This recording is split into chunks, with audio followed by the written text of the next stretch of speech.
시청자 여러분 안녕하십니까? 헬로티비 뉴스입니다. 먼저 오늘의 주요 뉴스부터 보고 오시죠.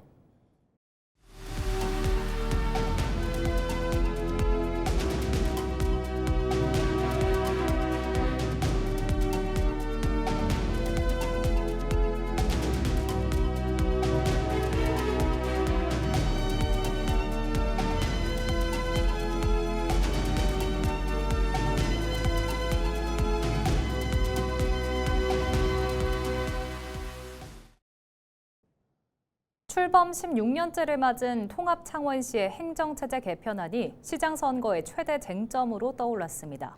옛 마산 창원 진해로 다시 분리하는 방안까지 거론되면서 지역사회 여론도 엇갈리고 있는데요. 시민들은 어떻게 바라보고 있을까요? 표영민 기자가 들어봤습니다.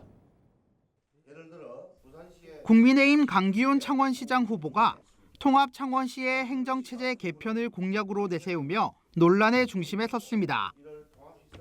강 후보는 현재 체제 유지와 옛 3개시로의 분리, 그리고 구청장 직선제 도입 등 3가지 방안을 놓고 시민들의 뜻을 묻겠다는 구상입니다. 이에 대해 더불어민주당 송순호 후보는 선거를 앞둔 현실성 없는 정치 공세라며 강하게 반발했습니다. 이처럼 행정체제 개편을 둘러싼 공방이 거세지면서 시민 의견도 엇갈리고 있습니다. 먼저 오랜 시간에 걸쳐 정착한 체제를 다시 바꾸는 것은 막대한 사회적 비용과 혼란을 초래한다는 목소리가 나옵니다.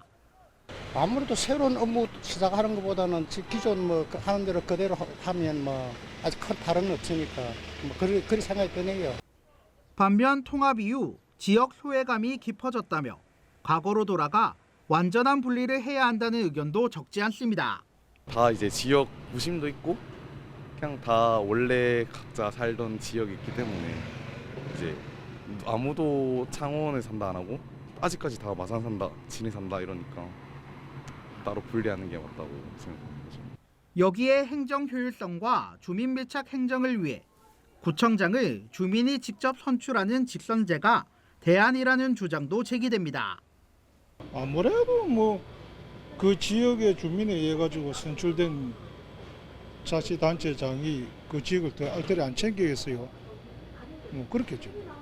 그런 좋은 장점이 안 됐겠습니까? 거기에서 걷어들이는 세수를 거기에서 또 많이 쓸 수도 있고. 다만 시 분리나 자치구 전환 모두 관련 법률 개정과 국회 논의가 필요한 만큼 구체적인 실행 방안 없이 공약만 앞섰다는 지적도 나옵니다. 선거판을 뒤흔들고 있는 창원시 행정체제 개편 논쟁. 지역 발전의 새로운 전환점이 될지 또 다른 갈등의 불씨가 될지 관심이 쏠리고 있습니다. 헬로티비 뉴스 표영민입니다.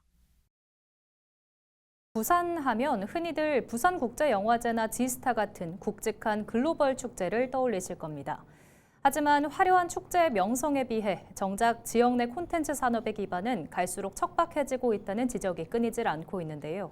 얼마 전 지역 영화 영상 산업과 게임 산업 관계자들이 한자리에 모여 벼랑 끝에선 부산 콘텐츠 산업의 위기를 진단하고 생존을 위한 출구 전략을 모색하는 대토론회가 열렸습니다. 차선영 기자가 현장에 다녀왔습니다. 매년 가을이면 부산국제영화제를 찾은 수많은 영화 팬들로 북적이는 영화의 전당. 그리고 글로벌 게임 팬들을 열광시키는 지스타가 열리는 백스코. 영화와 영상, 게임의 도시 부산이라는 수식어는 익숙합니다. 하지만 지역 콘텐츠 산업 현장은 상황이 녹록지 않습니다. 수도권으로의 인재 유출과 열악한 제작 환경, 한계에 부딪힌 자생력까지 급변하는 미디어 환경 속에서 부산의 콘텐츠 산업은 심각한 구조적 위기에 직면해 있다는 목소리가 나오고 있습니다. 이런 상황 속에 부산 콘텐츠 산업 위기와 출구 전략을 모색하는 대토론회가 열렸습니다. 이 자리에선 지자체의 지원이 단발성 행사나 인프라 구축에만 치중될 뿐 정작 콘텐츠를 기획하고 제작하는 사람과 기업을 키워내는 선순환 생태계 조성으로는 이어지지 못하고 있다는 목소리가 이어졌습니다.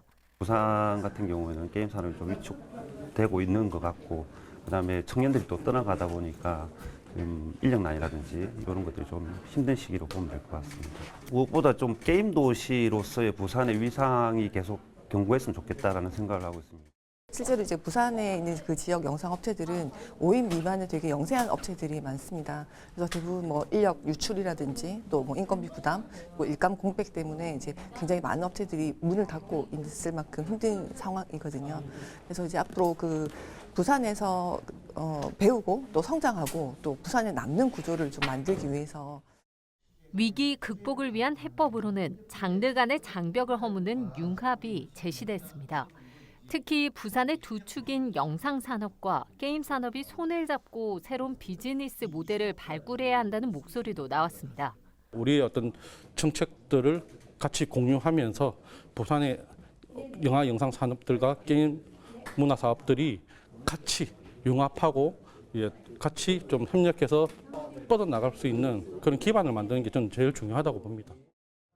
산악관이 머리를 맞댄 이번 대토론회가 단순한 일회성 선언에 그치지 않고 부산 콘텐츠 산업의 진정한 제도약을 이끄는 주춧돌이 될 수 있을지 주목됩니다. 헬로티비 뉴스 차선영입니다. 6.3 지방선거 후보 등록이 마감된 가운데 경남에서는 광역기초의원 7개 선거구에서 모두 12명의 무투표 당선이 확정됐습니다.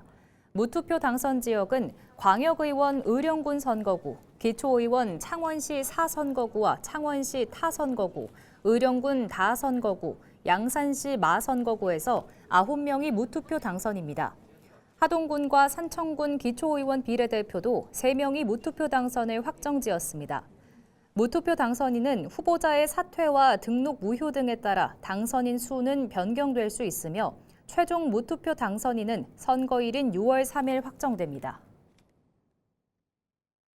국민의힘이 6.3 지방선거를 앞두고 보수 텃밭인 경남에서 지지층 결집에 나섰습니다.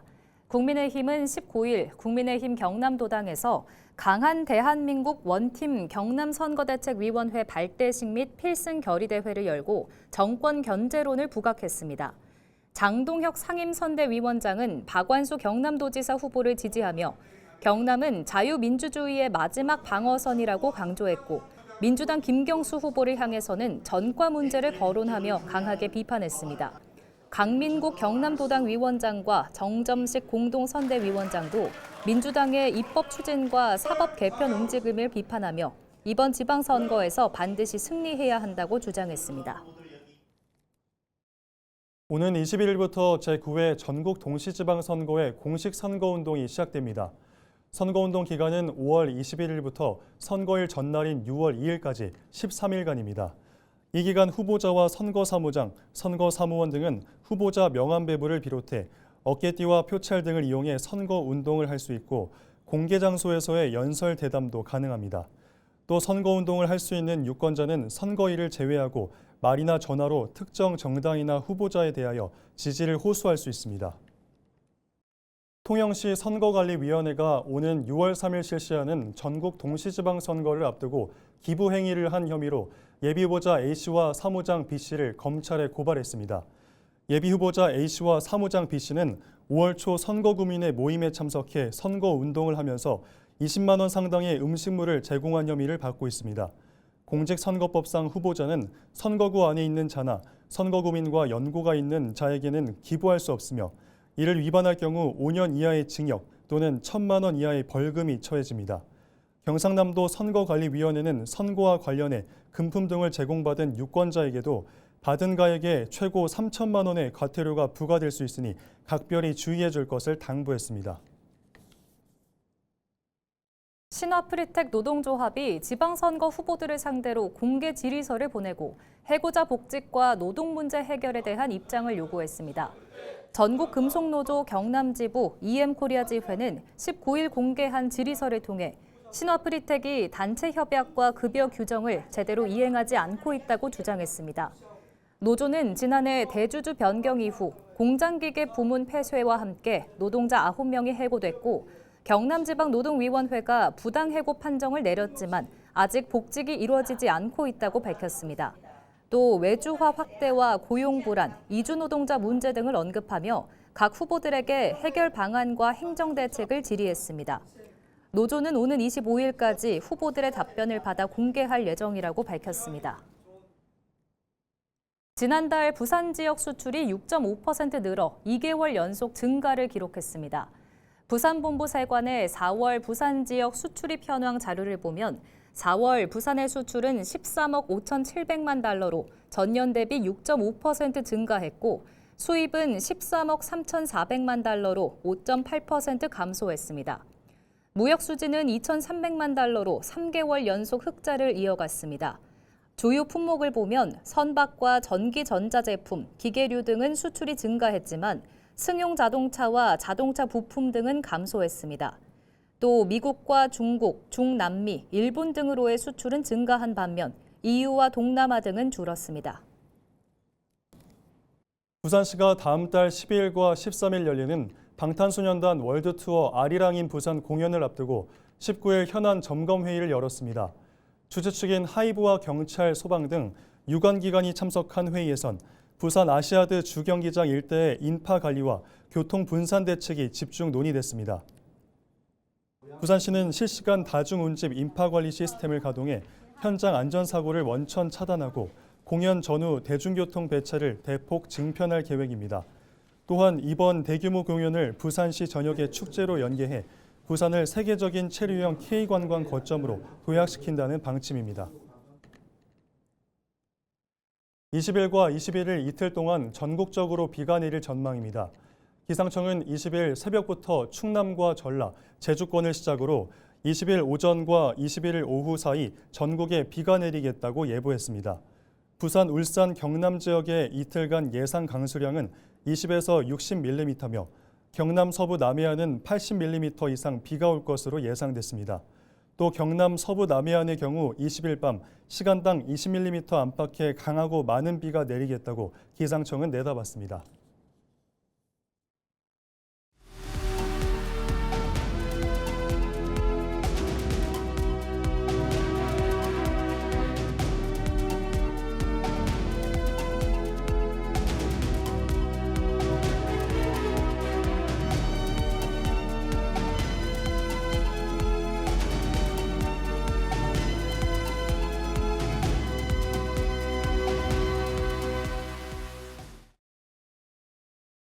옛 직장 동료였던 항공사 기장 6명을 살해 대상으로 삼고 이 중 1명을 실제 살해한 혐의로 구속 기소된 49살 김동환이 첫 재판에서 국민참여재판을 요청했습니다. 19일 부산지법에서 열린 첫 공판 준비기일에 출석한 김 씨는 검찰의 공소 사실과 증거 목록에 모두 동의하면서도 국민참여재판을 받겠다는 뜻을 재확인했습니다. 공군 정보장교 출신인 김 씨는 조종사 출신 동료들이 자신을 조직적으로 배제했다며 앙심을 품고 사내망을 통해 비행 일정을 빼내 치밀하게 범행을 저지른 혐의를 받고 있습니다. 김 씨는 현재까지 반성문을 제출하지 않은 것으로 확인됐습니다. 재판부는 다음 달 16일에 두 번째 공판 준비 기일을 열 예정입니다. 가덕 신공항이 착공에 들어가는 상황에서 에어부산 등 지역 거점 항공사의 해체를 우려하는 시민사회의 목소리가 커지고 있습니다. 가덕도 허브공항 시민추진단 등 지역 시민단체들은 19일 기자회견을 열고 거점 항공사 없는 가덕도 신공항은 수도권의 보조공항으로 전락할 것이라고 비판했습니다. 이들은 최근 부산시가 발표한 대한항공의 2천억 원 규모 공장 건립 투자 역시 에어부산 인수합병에 따른 지역 여론 무마용에 불과하다고 지적했습니다. 또 다가오는 지방선거를 앞두고 부산시장 후보들이 지역 항공 주권 확보와 거점 항공사 생태계 유지를 위한 구체적인 미래 전략을 명확히 제시할 것을 강력히 촉구했습니다. 18일 저녁 8시 반쯤 부산 기장군 정관읍 곰내터널 철마 방향 2차로에서 3중 추돌 사고가 났습니다. 이 사고는 주행 중이던 승용차가 타이어 펑크로 멈춰있던 차량을 들이받고 뒤따르던 또 다른 차량이 연이어 추돌하면서 발생했습니다. 이 사고로 30대와 60대 등 차량 운전자 3명이 가벼운 부상을 입었습니다. 경찰은 음주운전 정황은 없는 것으로 보고 블랙박스 영상 등을 토대로 정확한 사고 경위를 조사하고 있습니다. 19일 새벽 1시 40분쯤 부산 연제구 거제동의 한 회전교차로 인근에서 30대 남성이 몰던 승용차가 보도에 설치된 교통표지판을 들이받는 사고가 났습니다. 다행히 다친 사람은 없었지만 출동한 경찰이 운전자의 혈중 알코올 농도를 측정한 결과 면허 취소 수준의 만취 상태였던 것으로 확인됐습니다. 경찰은 음주운전 차량이 방향을 잃고 사고를 낸 것으로 보고 블랙박스 영상 등을 토대로 정확한 사고 경위를 조사하고 있습니다. 지난 18일 오후 9시 20분쯤 경남 통영시 정량동 앞바다에서 2.4톤급 연안선망 어선 A호가 침수되는 사고가 났습니다. A호는 해수면이 낮아지면서 어선의 앞부분이 안벽 구조물에 걸려 배가 기울어지는 이른바 턱걸이 현상이 발생해 선체 절반 이상이 물에 잠겼습니다. 신고를 받은 통영해경은 연안 구조정을 투입해 A호를 구조물에서 떼어낸 뒤 배수 작업을 벌였습니다. 해경은 대조기 기간 조수간만의 차로 해수면이 낮아지면서 사고가 난 것으로 보고 정확한 사고 원인을 조사하고 있습니다. 경상남도가 지난 15일부터 올해 온열 질환 감시 체계를 첫 가동한 이후 19일 오후 3시 기준 경남에서는 2명의 온열 질환자가 발생했습니다. 다행히 온열 질환 의심으로 숨진 사람은 없습니다. 환자 유형은 열 탈진과 열 실신으로 각 1명으로 밀양과 양산에서 발생했습니다. 전국 누적 온열 질환자는 모두 69명으로 서울에서 온열 질환 의심으로 1명이 숨진 것으로 집계됐습니다. 거제시가 공시지가가 없던 국공유지와 공공용지 3만 천여 필지에 대해 개별 공시지가를 산정하고 지난달 30일 결정 공시했습니다. 그동안 도로와 하천 등 공시지가가 없는 일부 공공용지는 별도 의견 회신 절차가 필요해 민원 처리에 평균 2일에서 7일이 걸리고 산정 기준 차이로 과세 형평성 문제도 제기돼 왔습니다. 거제시는 이번 공시로 취득세와 변상금, 대부료 산정의 공시지가를 즉시 활용할 수 있게 돼 신속한 민원 처리와 세입 누락 방지에 도움이 될 것으로 보고 있습니다. 올 1월 1일 기준 개별 공시지가는 오는 29일까지 부동산 공시가격 알림이와 시청, 면동, 민원실에서 열람하고 이의를 신청할 수 있습니다. 피란 수도 부산과 반구대 암각화 등 영담권의 유네스코 세계유산을 직접 방문하고 체험할 수 있는 세계유산 투어가 마련됩니다. 부산시는 오는 7월 열리는 제48차 유네스코 세계유산위원회 부산 개최를 기념하고 세계유산에 대한 인식을 높이기 위해 세계유산 투어를 개최한다고 밝혔습니다. 이번 투어는 6월 19일과 20일 이틀 동안 진행되며 부산 근현대 역사관과 임시 수도기념관 등 피란 수도 부산을 주제로 한 반일 투어, 통도사와 반구대 암각화 등 남부권 세계유산을 탐방하는 1일 투어로 구성됩니다. 투어에 참여를 원하는 누구나 신청할 수 있으며 20일 오전 10시부터 부산시 홈페이지나 SNS 게시물 내 QR코드를 통해 선착순 모집합니다. 해양수산부가 금어기 등으로 인해 수산물 생산이 전반적으로 줄어드는 어한기 물가 안정을 위해 20일부터 7월 15일까지 비축 물량 최대 8,000톤을 시장에 공급합니다. 품목별로는 명태 5,500톤, 고등어 1,000톤, 오징어 900톤, 갈치 600톤으로 어한기 대비 정부 공급 물량 중 최대 수준입니다. 정부 비축 수산물은 전통시장과 마트, 도매시장, 기업 간 거래 등 다양한 경로로 공급되며 시중 가격보다 최대 30-40% 할인된 가격으로 판매됩니다. 또한 일부 품목은 가공품으로 공급해 소비자들의 선택의 폭을 넓힐 예정입니다.